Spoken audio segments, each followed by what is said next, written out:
दिल्ली के करीब पहुंचा टिड्डियों का हमला।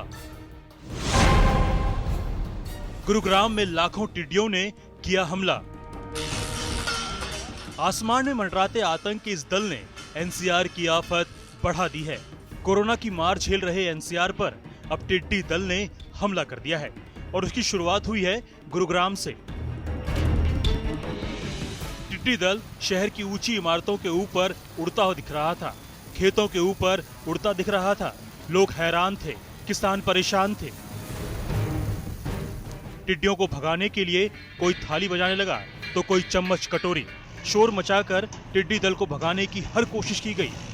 सब जमींदार अपना अपना खेता में पहुंच जा, नहीं तो बहुत ज्यादा नुकसान कर देंगे टिड्डी। गुरुग्राम के MG road, Rajendra park, sector 5, सूरत नगर, धनबापुर समेत कई इलाकों में टिड्डियों की तस्वीरें लोगों को आतंकित कर रही थी। गुड़गांव की तरफ से फैजाबाद की तरफ जंगल में गया 12 बजे के आसपास। अच्छा, मैंने देखा और कई झुंडे। टाइम में नजारा यही था जी, जैसा आंधी का भभूला आता है वह हिसाब से तितली हो गई थी पूरे उसमें जी। अच्छा। और पूरा अंधेरा से छा गया था उनके वजह से। ऐसे समझ जैसे मतलब पूरा घेर के नहीं, पूरा ग्राउंड यहाँ से वहाँ तक घिरा पड़ा था जी। कई घंटों तक टिड्डी दल का आतंक जारी रहा। बताया जा रहा है कि गुरुग्राम में टिड्डी दल ने फसलों को अच्छा खासा नुकसान पहुंचाया है। लाखों की तादाद में टिड्डियों के झुंड ने हरियाणा के गुरुग्राम में सुबह 11 बजे के आसपास अचानक से ही हमला बोल दिया। कई इलाकों के अंदर लाखों टिड्डियों का जो झुंड था वो दिखाई दिया और उसके बाद 11 से लेकर के अगर 12 बजे के आसपास इसी पहाड़ी इलाके से होता हुआ वो फरीदाबाद के अंदर एंटर करा, जहां पर सेक्टर 28, 29 और 30 के अंदर लोग अपने घरों से बाहर निकले, तालियां बजाने लगे, शोर मचाया और टिड्डियों का झुंड जो है वो आगे बढ़ता हुआ साफ तौर पर नजर आया। इसके चलते प्रशासन की तरफ से लगातार अलर्ट जो है वो जारी किया गया, क्योंकि ये जो तमाम इलाके हैं ये इलाके दिल्ली से सटे हुए। ऐसे में दिल्ली के अंदर भी हाई अलर्ट जो है वो इन तमाम इलाकों के अंदर जो है वो जारी किया गया है। गुरुग्राम से टिड्डी दल पहुंचा फरीदाबाद। यहाँ का आसमान भी खौफ की वही तस्वीरें दिखा रहा था।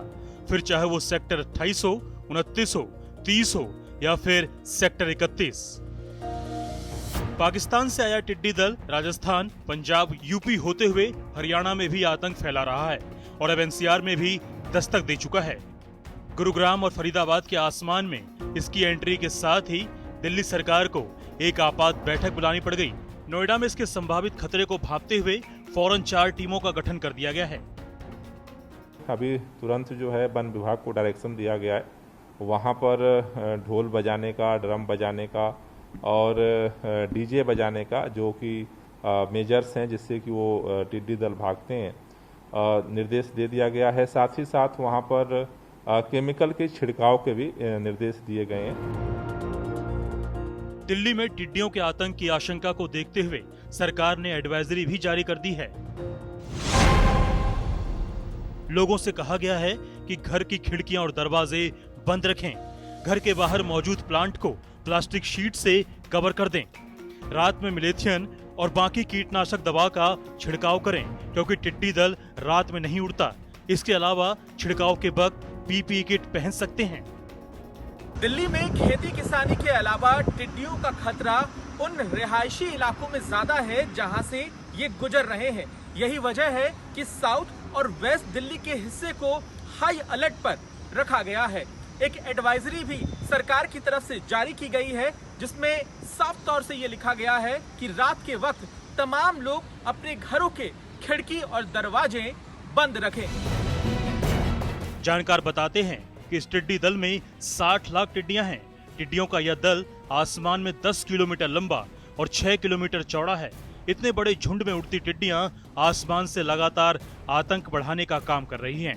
मुश्किल ये है कि उन्हें रोका जाना इतना आसान नहीं है। इसीलिए जरूरत इनकी वजह से जमीन पर होने वाले नुकसान को नियंत्रित करने की है।